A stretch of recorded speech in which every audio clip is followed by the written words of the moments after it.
Halo, apa kabar pemirsa? Senang sekali saya Wiki Adrian kembali menjumpai Anda dalam program Market Review, program yang akan membahas berbagai macam isu penggerak ekonomi Indonesia. Live streaming kami dapat Anda saksikan di www.idxchannel.com dan inilah Market Review selengkapnya. Ya, pemirsa, hasil survei ICSS Market Purchasing Manager Index Manufaktur Indonesia berhasil menunjukkan peningkatan baru pada bulan November 2020, di mana peningkatan ini merupakan raihan positif sektor manufaktur untuk pertama kalinya sejak bulan Agustus lalu. Hasil survei IHS Market Purchasing Manager Index Manufaktur Indonesia berhasil menunjukkan peningkatan pada bulan November 2020, di mana berdasarkan survei manufaktur, Indonesia membukukan kenaikan mencapai 50,6 poin. Sekaligus merupakan raihan positif untuk pertama kalinya sejak bulan Agustus lalu. Kepala Ekonom IHS Market Bernard Awe mengatakan bahwa kenaikan indeks PMI Manufaktur Indonesia didorong oleh kenaikan rekor tertinggi pada lini produksi. Kemudian pelonggaran pembatasan sosial berskala besar di Jakarta juga menjadi faktor utama pertumbuhan sektor tersebut, sehingga banyak perusahaan kembali meningkatkan produksi dalam negeri. Selain itu, output manufaktur ikut menunjukkan peningkatan pada tingkat tercepat sejak survei dimulai lebih dari setengah tahun yang lalu. Bahkan hal ini ditujukan dari pembukaan kembali jalur produksi dan peningkatan penjualan yang ikut menaikkan volume output. Namun demikian, jika dilihat dari hasil survei, sejumlah perusahaan manufaktur masih mengurangi aktivitas pembelian dan inventaris, di mana pembelian input terpantau menurun di tingkat terlemah dalam periode penurunan 9 bulan terakhir. Berbagai sumber untuk IDX Channel.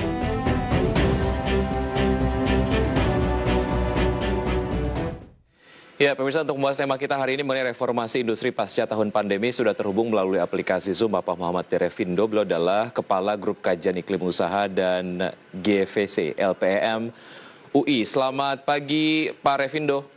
Selamat pagi Mas Wiki. Ya, terima kasih sudah bergabung di Market Review. Sehat selalu ya Pak Revindo. Sama-sama Mas.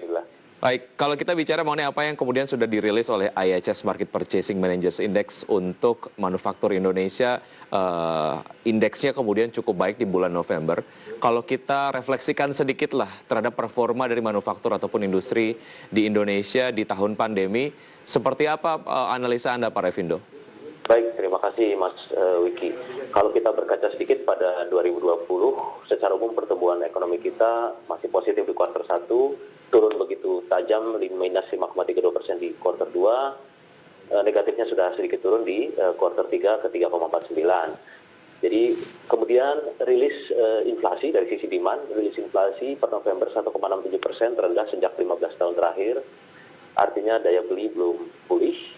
Kemudian jangan lupa ada tambahan 3 juta pengangguran akibat pandemi, dan ada 29 juta pekerja yang masih bekerja tapi pendapatannya berkurang karena ada rasionalisasi dari perusahaannya.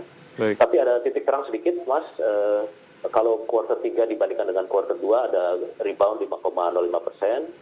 Kemudian berita baiknya kinerja perdagangan baik, surplus neraca perdagangan per Oktober 17,07 miliar dolar dan didominasi oleh ekspor non migas. Dan itu didominasi oleh manufaktur, produk utamanya minyak sawit, batubara tentu bukan manufaktur, tapi ada perhiasan, alat kelistrikan, dan alas kaki. Dan seperti Mas sampaikan, Purchase Manager Index sudah di atas 50%, naik dari 47,8 di bulan lalu menjadi 50,5 di bulan ini. Itu artinya sebetulnya sebagian manajer pengadaan di berbagai industri manufaktur Indonesia sudah mulai stocking inventory, ya, walaupun belum betul-betul recover, tapi sudah mulai confidence untuk membeli bahan baku dan menyetok persediaan. Itu secara umum ya. Kalau manufakturnya di tahun 2020 kemarin masih ada ternyata secara umum minus 2,81%, lebih kecil minusnya daripada pertumbuhan ekonomi nasional secara umum. Artinya manufaktur terpukul, tapi terpukulnya tidak separah ekonomi secara umum. Dan ternyata masih ada sektor yang tumbuh masih positif, yaitu produk kimia dan alat farmasi dan alat kesehatan, logam dasar, alat teknologi informasi dan komunikasi, serta makanan dan minuman.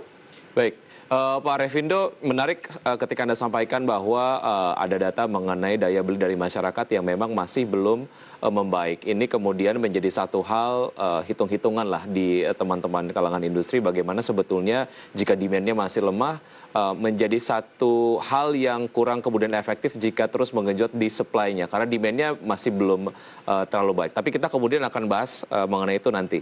Tapi kalau dilihat dari trennya, dilihat dari indikator-indikator yang Anda tadi sudah sampaikan, sebetulnya seberapa jauh tren ini akan berlanjut di tahun 2021, Pak Revindo?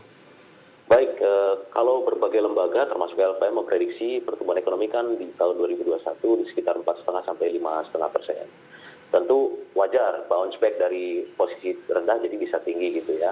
Nah, ini sangat tergantung dari beberapa hal. Pertama adalah seberapa industri manufaktur, jasa, dan pertanian mulai bergerak kembali. Terutama yang kita khawatir yang mengandalkan mobilitas orang itu kan masih ragu-ragu orang untuk bergerak gitu ya. Misalnya jasa pariwisata, perdagangan, transportasi itu masih ragu-ragu gitu ya.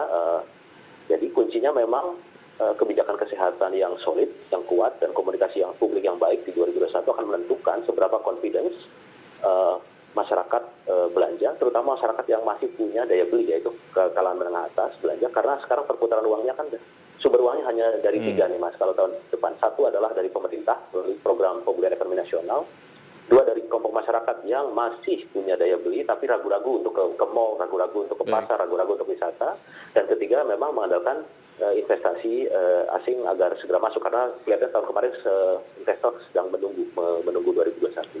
Kalau uang itu masuk, itu yang akan jadi sumber daya beli dari sisi demand.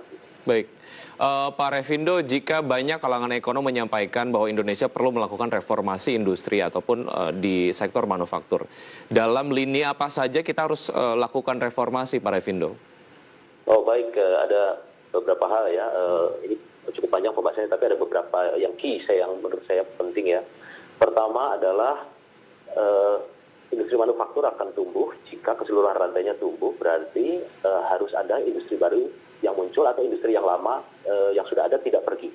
Kalau kita lihat neraca pembayaran Indonesia misalnya, itu FDI-nya masih surplus tahun kemarin Mas, kemudian portfolionya masih surplus, tapi pembayaran primernya defisit. Artinya investor baru masuk tidak khawatir dengan Indonesia, tapi pemain yang sudah lama tidak happy. Jadi mereka tidak menanamkan ulang sisa hasil usahanya atau keuntungannya di Indonesia, tapi mereka membuka pabrik baru di luar. Jadi ibaratnya kita mencari teman baru tapi teman lamanya tidak happy. Jadi iklim usaha ini menjadi sangat penting, iklim investasi, dan iklim investasinya jangan terlalu fokus pada pemain baru. Pemain lama yang sudah ada di sini gitu ditanya apa kendala mereka di sini, karena mereka yang paling tahu situasi di sini. Kalau kita lihat iklim investasi tahun 2020 ini masih ada PR di trading cross border, perdagangan lintas negara, karena kita tidak punya industri, tidak punya maskapai kargo, armada kargo yang memadai. Kemudian penyelesaian sengketa bisnis masih PR. Kalau memulai usaha, mudah-mudahan Undang-Undang Cipta Kerja sudah bisa mengatasinya. Jadi kan PR-nya 3 tuh, memulai usaha, perdagangan lintas negara, mengangkut barang lintas negara, dan sengketa bisnis. Kita masih di peringkat 73. Itu satu, iklim investasi. Kalau iklim investasi baik, maka investor yang datang kan yang berkualitas. Yang berkualitas itu apa? Yang bawa teknologi, yang bawa nilai tambah tinggi, dan yang akan menjaga surplus neraca perdagangan kita. Jadi dari kita punya berbagai kebijakan perdagangan, tapi kebijakan perdagangan seperti ACEP segala macam itu kan ada di pagar luarnya. Pagar luarnya sudah kita perbaiki, tapi di dalamnya ini investasinya seperti apa? Untuk investor asing dan investor dalam negeri yang berkualitas, yang meningkatkan nilai tambah tinggi. Itu PR utamanya sih. Jadi dari sisi iklim berusaha. Kemudian mungkin ini ya, yang kedua adalah konsistensi dalam pembangunan infrastruktur, Mas. Gitu ya. Ini kan sebetulnya kita hampir saja, kalau tidak ada pandemi, mestinya kita sudah mulai panen dampak positif dari pembangunan infrastruktur. Infrastrukturnya tentu bukan hanya transportasi, ada komunikasi, energi, komunikasi dan lain-lain. Hanya saja karena pandemi kita tidak terlalu merasakan. Tapi itu menurut saya tidak membuat kita harus mundur atau berhenti gitu. Transportasi jalan terus, infrastruktur jalan terus, baik infrastruktur yang hard maupun yang soft. Mungkin ilustrasi yang kita sudah sama tahu Mas, 17% ekspor Indonesia kan diproduksi di Jawa Barat ya misalnya. Tapi Jawa Barat tidak punya pelabuhan ekspor. Nah, kalau Patimban ini segera beroperasi full, maka biaya pengiriman dari pusat-pusat industri Jawa Barat untuk ke pelabuhan ekspornya akan dipangkas. Itu akan sebagai contoh ya, itu bahwa pembangunan infrastruktur tidak boleh dihambat atau diperlambat hanya karena Baik. pandemi ya gitu. Ya. Jadi itu dua isu, ada beberapa isu lagi nanti kita bahas. Baik, ya Pak Revindo, sangat menarik ketika Anda kemudian tadi membahas mengenai konsistensi dari pembangunan infrastruktur di Indonesia. Sebagaimana kita tahu ada satu semacam program yang cukup ambisius dari pemerintah sendiri mengenai pelaksanaan proyek strategis nasional yang secara investasi mencapai 4.809,7 triliun rupiah. Dan beberapa di antara program-program yang kemarin sudah disampaikan kepada rekan-rekan media adalah lagi mengenai infrastruktur. Bagaimana Anda melihat ini juga adalah sebagai sebuah konsistensi dari pemerintah untuk tetap mendevelop infrastruktur yang secara dampak nanti kemudian akan juga berdampak kepada sektor manufaktur ataupun industri. Baik, terima kasih Mas. Jadi konsistensi kan dilihatnya bisa dari berbagai hal. Satu, antara waktunya sudah kelihatan bahwa pemerintah tidak akan stop, itu baik ya. Tapi begini, ada beberapa isu lagi nih. Infrastruktur itu bukan hanya yang hard, tapi juga yang soft. Misalnya begini, kalau pelabuhan ekspornya sudah dibangun dengan baik, kita punya armadanya atau enggak? Untuk punya armada berarti pengusaha domestik harus mulai membangun armada. Dari mana? Dari konsistensi program tol laut, gitu kan? Supaya armada pengusaha domestik mulai membuat armada kecil dan sedang kargo di dalam negeri. Itu contoh konsistensi. Jadi yang softnya seperti apa? Kemudian pelabuhannya ada. Sistem bongkar muat di pelabuhannya sudah baik atau enggak, dwelling time-nya seperti apa gitu kan, itu konsistensi. Lalu konsistensi berikut yang saya maksud adalah jangan lupa infrastruktur bukan hanya transportasi. Kita tahu misalnya untuk mengatasi pandemi sekarang berbagai industri diarahkan untuk memanfaatkan teknologi informasi dan komunikasi alias internet gitu ya. Tapi kita tahu 12.000 desa dan kelurahan di Indonesia belum terlalui internet, tapi infrastruktur komunikasi menjadi penting gitu ya. Nah kemudian jadi saya melihat ketika kita bicara infrastruktur tidak bisa sepotong-sepotong gitu ya, harus semua jenis infrastruktur saling mendukung. Contoh lain adalah tol Sumatera belum optimal bukan karena kita salah siapa-siapa, tapi karena belum 100% tersambung. Jadi kemudian Bandara Kertajati misalnya itu kan sebetulnya kalau itu beroperasi dengan full akan sangat mendongkrak perekonomian Jawa Barat, tapi kita tahu akses menuju Kertajatinya, tol Cisumdawinya belum selesai.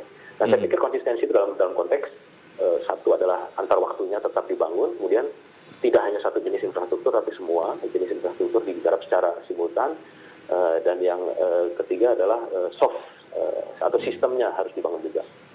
Baik, untuk memastikan bahwa capaian reformasi industri berada di level yang diinginkan Pak Revindo, apa yang perlu dilakukan artinya dari berbagai macam sisi, apakah itu dari regulasinya, kemudian juga dari teman-teman pengusaha yang ada di dalam negeri gitu, apa yang perlu dilakukan agar capaian reformasi industrinya pasca tahun pandemi ini menjadi sangat baik? Ya, makasih. Pertama adalah tadi konsistensi dan konsekuensi dari pemerintah harus ditunjukkan. Kemudian saya pikir perlu memperbaiki manajemen komunikasi ke publik gitu kan, karena saat ini ekonomi bukan hanya ditentukan oleh berapa uang yang dipegang atau berapa mesin yang kita pegang, tapi confidence. Misalnya gini, Purchase Manager Index itu kan artinya ada confidence dari perusahaan untuk mulai belanja. Kalau perusahaan belanja, maka industri hulunya akan tercipta permintaan untuk industri hulu. Berarti sentimen positif harus dijaga melalui komunikasi publik yang baik. Jadi seperti kemarin misalnya Undang-Undang Cipta Kerja tujuannya baik, tapi komunikasi publiknya kan tidak terlalu mulus. Gitu. Kalau itu dikomunikasikan dengan baik, 6 bulan sebelumnya semua diajak bicara akan lebih baik. Kedua adalah konsistensi untuk menyebarkan investasi tidak hanya di daerah tertentu. Saya ambil contoh begini, kawasan ekonomi khusus kan ditujukan untuk meningkatkan nilai tambah, memperkuat ekspor dan menyebarkan industri di berbagai daerah.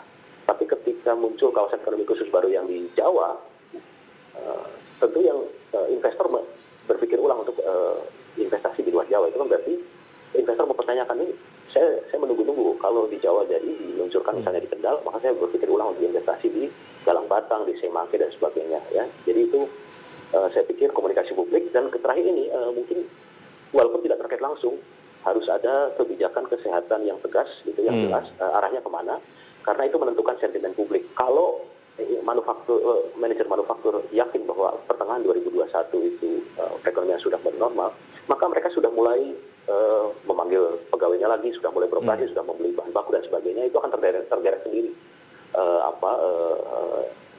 ekonomi. Tapi kalau mereka masih menunggu sampai kuartal 1 2021 masih menunggu, akan semakin terlambat recovery dari perekonomian.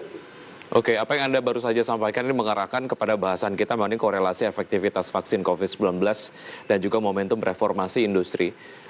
Seberapa efektivitas lah ya dari vaksin yang kemudian kita masih terus kaji dan kemudian kita akan lihat nanti efektivitasnya seperti apa.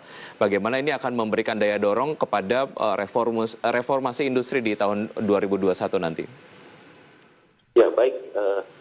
Lagi-lagi ya, kuncinya adalah transparansi dan kejelasan. Kita kan sekarang diberikan berita yang simpang siur tentang vaksin ini dari negara mana, seberapa meyakinkan, seberapa mampu mengatasi masalah atau seberapa mampu mengatasi infeksi kedua kali gitu ya.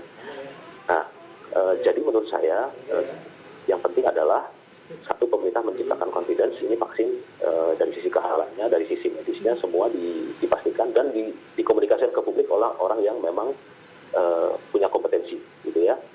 Nah, kemudian itu diiringi dengan kebijakan, misalnya gini, kebijakan izin operasi manufaktur ya. Jadi misalnya setelah ada vaksin, kemudian izin operasi manufakturnya diperjelas. Industri apa yang sudah boleh beroperasi kembali, sudah boleh memanggil karyawannya kembali dengan protokol kesehatan di lokasi produksi seperti apa. Jadi kebijakan vaksin, kebijakan mobilitas dan operasi produksi ini akan meyakinkan orang, oh ya, ada arah yang jelas. Selama 6 bulan atau setahun ke depan, itu baru confidence dari pelaku usaha akan pulih. Bukan hanya dari pelaku usaha.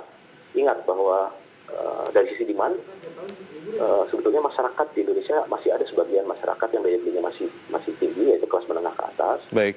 Yang mereka menunggu-nunggu untuk belanja. Kapan saya bisa belanja ke pusat perbelanjaan? Tapi saya ragu untuk belanja karena saya takut dengan pandemi. Kalau vaksin itu meyakinkan, misalnya ya ada beberapa gimmick yang bisa dipakai. Saya bukan ahli kesehatan ya, tapi misalnya gimmick bahwa beberapa menteri dan presiden bersedia menjadi orang pertama yang divaksin, itu gimmick yang baik. Kalau itu nanti betul-betul dilakukan, kemudian dikabarkan secara luas sudah berapa persen yang divaksin, nanti yang kelas menengah ini akan mulai datang ke pusat perbelanjaan, itu akan mendongkrak industri manufaktur dari sisi demand.